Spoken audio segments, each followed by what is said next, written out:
talk a little bit about relationship with the Christ and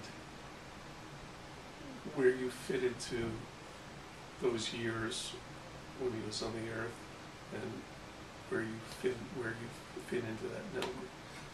Where is that now? Okay. Jesus and I were only together or the Christ, as you call him, for 3 years. The last 3 years that you are aware of. Okay? And as many of you know, the word companion is used throughout, which means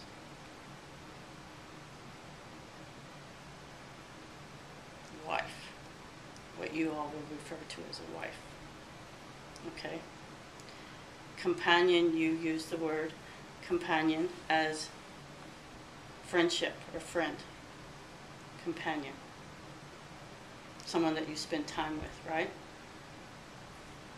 But generally, when someone refers to as a companion on this realm, that could be a lot of time with. Well, so, you're asking me what my relationship was with him. We were married. Did you have children? One. There wasn't enough time to have more. But one. And she had a child. But that child passed.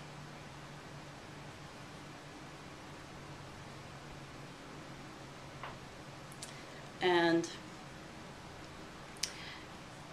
when they talk about, I always find this amusing, when they talk about the 7 sins that he removed from me,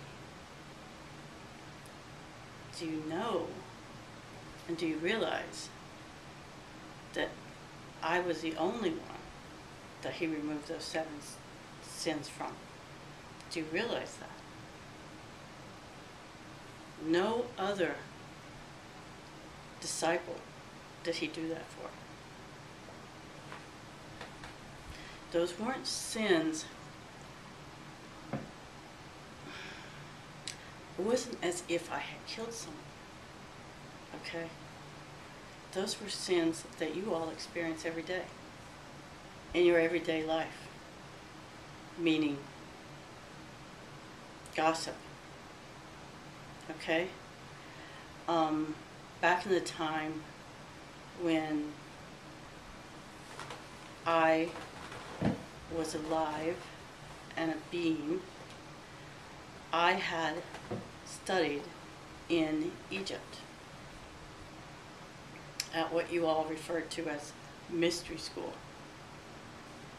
I had studied in Egypt. I also studied in England, what you call England now.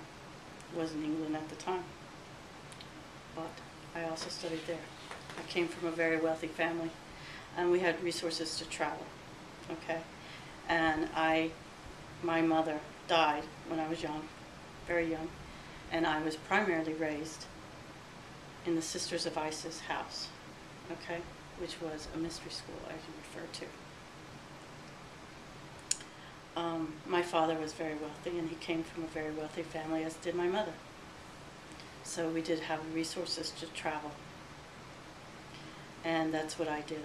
I gained a lot of knowledge on healing and different techniques of this nature. And so when I met Jesus, what drew us together was that we had so much in common, yet we were so far apart on so many things.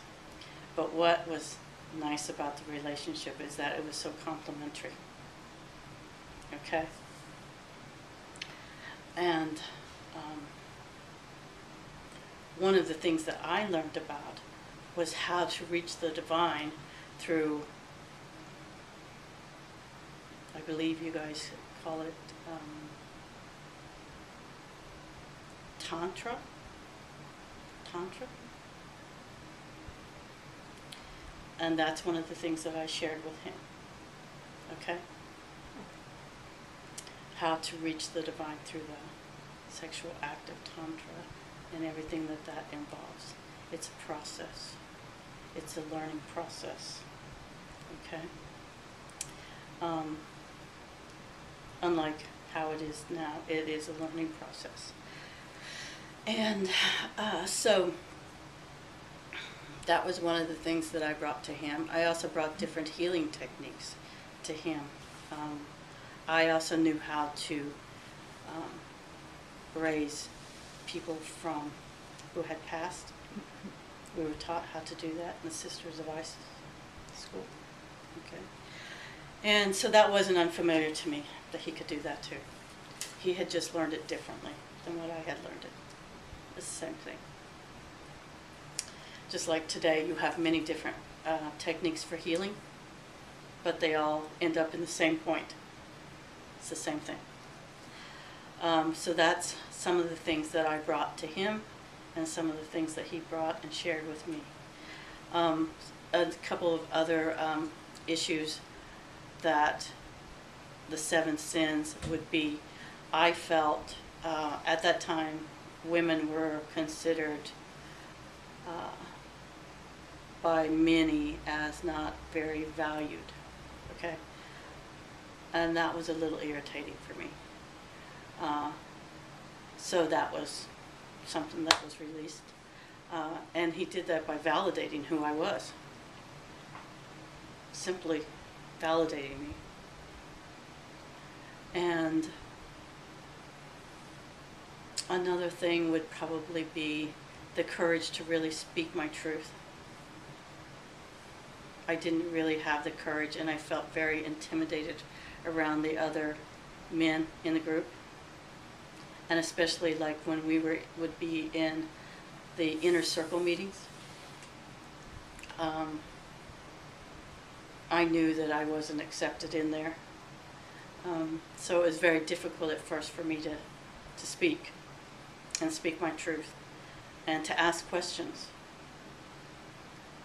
But once I felt that I was safe and that was removed, that old thought pattern, if you will, was removed from me, then I felt ready to go and ask questions and believe and to learn more, because I was very curious.